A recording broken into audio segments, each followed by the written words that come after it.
So I did my project on gestational trophoblastic disease. And gestational trophoblastic disease is a proliferative disease of the trophoblast after an abnormal conception. And an abnormal conception has a couple examples. So it could be an ectopic pregnancy, which is when implantation occurs outside of the endometrium. So it could occur in other areas like the fallopian tubes or in the annexa. And then if something happened while the sperm and the egg joined, that could lead to another abnormal conception.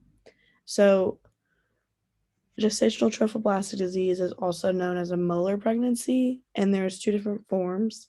There's a benign and a malignant form, and the benign form is known as the hydatidiform mole, and the malignant is choriocarcinoma.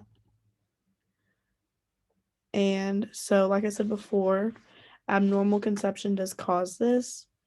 Um, and then, if it appears in the first trimester, it usually starts some problems. So, it can cause a missed abortion, an incomplete abortion, or a blighted ovum. And then, according to an article on Google Scholar, they have realized advanced maternal age of more than 45 years old can also be a risk factor of this disease. So the benign form has three different variants. So there's a partial mole, a complete mole, and a coexistent mole. And so a partial mole occurs when an egg is fertilized by two different sperm. And so the fetal parts can develop in the trophoblastic tissue, and the embryo is abnormal, and the body usually aborts it within the first semester. And then a complete mole is the most common form, and it occurs when an egg without a nucleus is fertilized by a normal sperm. So this causes the trophoblastic tissue to proliferate, but no fetal parts develop. And then a coexistent mole just coexists with a viable fetus, and so it can be associated with complications if a woman has multiple gestations. So each mole appears slightly different. So partial mole, which is right here, it has a enlarged placenta with multiple cystic areas, and then the cystic areas just represent the hydropic villi. And then the complete mole has a snowstorm appearance. And so all this tissue right here is echogenic. And then the uterine cavity has these small cystic spaces right here. And these are defined as grape-like clusters. And this causes the whole uterus to become enlarged. And then here's a coexistent mole with the viable fetus.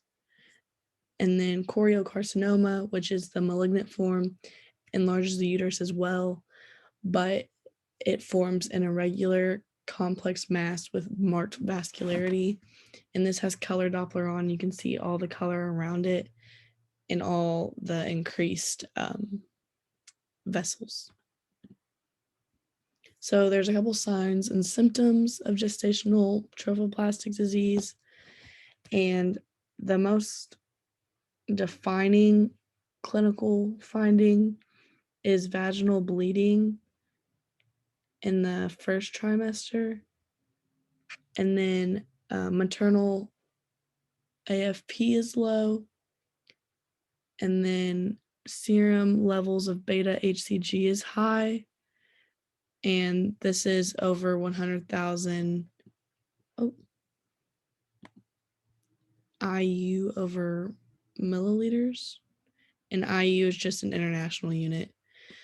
And then hyperemesis gravidarum, which is excessive vomiting. So this would be more than just the usual morning sickness. So the clinical history is of a pregnant woman named Anna Jones, and she was ordered a follow-up ultrasound after experiencing vaginal bleeding. She is 6 weeks pregnant with her second child.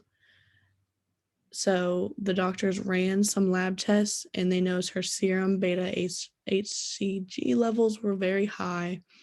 And she also explained that she was vomiting excessively.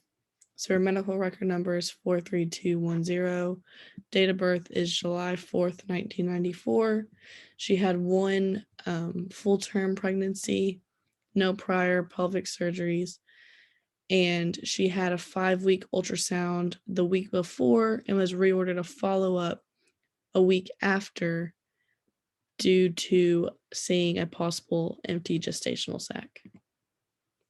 So the exam happened and the sonographer took these 2 images. So within this image, there is some anechoic structures, and this could be the fetal parts that are found in the tissue. And then once again, here's the cystic spaces, the hydropic villi, and then the fetal part. So the radiologist diagnosed Miss Jones with a partial hydatidiform mole from gestational trophoblastic disease.